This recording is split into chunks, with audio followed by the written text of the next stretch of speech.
fan of truth, not lies, and for today's episode, we will discuss the Kiera McNeil case.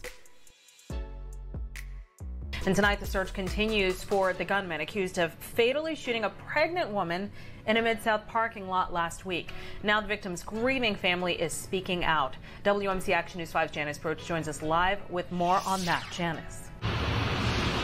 Well, Kanji, the family of Kiera McNeil is devastated by her murder, devastated by the loss of her unborn child, and they believe she was lured to her death by someone she knew, someone who shot and killed her at a Cordova Walgreens. A 32-year-old woman by the name of Kiera McNeil was a flight attendant, loved to travel the world, and was looking forward to being a first-time mom. However, on August 20th, 2020, things would take a turn for the worst. Around 6:45 p.m., police will respond to shots being fired in a Walgreens parking lot. McNeil's sister, Kimberly Turner, told police that McNeil was going to meet Kevin McKinney, the father of her unborn child, to discuss co-parenting. Turner said McKinney was unhappy that McNeil was pregnant and tried to persuade her to get an abortion, according to the affidavit. Kiera's family became concerned when they could not reach her by phone. Tiffany said that relatives tracked Kiera by using the Find My iPhone feature and found her location. Once the family arrived at the location, police began to fill them in on the crime that had just occurred. McNeil's family reportedly told her not to meet with McKinney because of the way he had been acting, but McNeil thought that working out a co-parenting arrangement would be the right thing to do. At least one witness said that McNeil was waiting inside her black Mercedes at Walgreens. A man came out of the bushes and began to walk behind the vehicle and start shooting. During their investigation, police discovered multiple calls from McKinney on McNeil's cell phone right before her murder. Also, the description of the gunman matched McKinney, a witness told authorities. The witness said the man then went back into the bushes and later fled the scene in an SUV. The witness followed the SUV for a short time but told police he was afraid for his life and later stopped. Kiera's family says that her tragic death has left a hole in their hearts, and they want to get justice and just want her to be remembered. Shelby County jail records show that McKinney was arrested and charged with 2 counts of first-degree murder. During the week of Kiera's murder, Kevin McKinney was awarded principal for a day at a Memphis middle school. Many people had questions on how the school district allowed a suspected murderer to be around children. The street. April, the family says this last week, as you can imagine, has been an absolute nightmare for them, starting right here across the street in the parking lot of this Walgreens. Police say 32-year-old Kiera McNeil was 6 months pregnant when she was shot. So we're talking about a family that went from planning a baby shower to now planning a funeral for that same mother and son. Her face brought light to her entire family. We've always known of Kiera was her brightness, her loving kindness, all of the positive ways that you can even think of any person that you love. It's why family members of 32-year-old Kiera McNeil say the sting of this loss will last forever. It's broken my entire family's heart. The magnitude of hurt, I can't even explain it. Police say the mother-to-be came to this Cordova Walgreens to meet with her son's father to discuss co-parenting.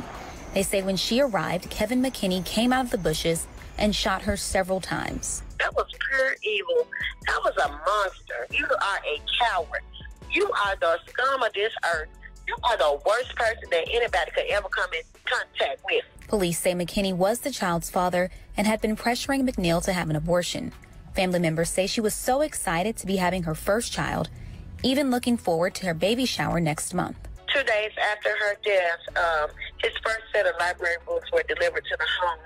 And when we all received the library books, it was just devastating. And as the family now plans a funeral instead, they find some comfort in knowing the man responsible for their pain is finally behind bars after a week of being on the run. We have been a little relieved. We still know that there's a process that has to happen.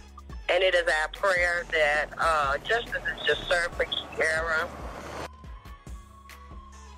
October 21st, 2020, 2 years after Kiera and her unborn child's tragic death, it was announced that all charges against McKinney were dropped.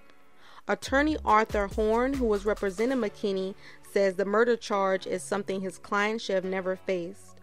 Horn says 15 minutes before the shooting, his client was seen on surveillance purchasing food from a pet store. Horn says investigators with the FBI also determined that at the time of the shooting, McKinney's Apple Watch pinged in Bartlett.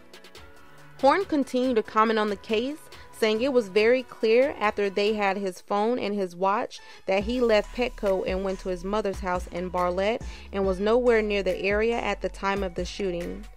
Based on the new development of the case, the DA's office had decided to drop the charges because they could not meet the burden of proof. Horn added if it wasn't for technology pinging his location, McKinney would have never got the justice he deserves. McKinney's family said several investigators and prosecutors have been over the case several times. Horn also claims that McKinney apologized to the family in regards to the loss of Kiera and the unborn child. Horn continues to say that McKinney always wanted to be involved in helping find the killer. According to McKinney, the Expungement Records MAPD has reassigned the case to its Cold Case Division. I'm so shocked. It's surprising and it's sort of baffling because I've known him for years. Andrea Finney says 38-year-old Kevin Isom McKinney was in her living room just 3 weeks ago, and now there is a warrant for his arrest for the murder of her childhood friend, Kiera McNeil, and her unborn baby. Police say she was shot and killed inside her car in the parking lot of a Cordova Walgreens. Family said McKinney told Kiera, who was 6 months pregnant, he did not want to be involved in the child's life, and she said, "Fine, I'll raise him myself." But a couple of weeks before her death, the family says McKinney started calling her, saying he wanted to do co-parenting. And the day she was killed, her family says he called her constantly, setting up a meeting at Walgreens. Andrea Finney says McKinney is a builder. And he was about to start the lot across the street, start constructing a house. I knocked on the door of a house listed on the warrant as McKinney's. No one answered. Kiera McNeil was a flight attendant for Delta, traveling the world. Finney says she was excited about the baby. It's a gut-wrenching loss. And she is angry. He did not deserve to not be here with her baby. Her family does not deserve to plan a funeral and not a baby shower. I send my deepest condolences to Kiera's family and friends. I'm not the judge nor the jury. However, everyone knew exactly why she was going to Walgreens and who she was going to meet. The details of the case sound like it was a setup. I know many of you can relate to losing someone to a similar situation. For the attorney defending McKinney, saying that if it wasn't for technology, McKinney would have never got justice. What about Kiera? What about the unborn child? What about their family?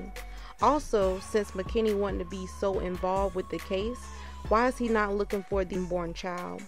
His charges have been dropped. He's released from jail. What's holding him back? Critics, when it comes to action, please don't let people have to show you more than once. That wraps this episode up. Don't forget to smash the like button, drop a comment, share, subscribe, hit that notification bell so you won't miss out on any new episodes.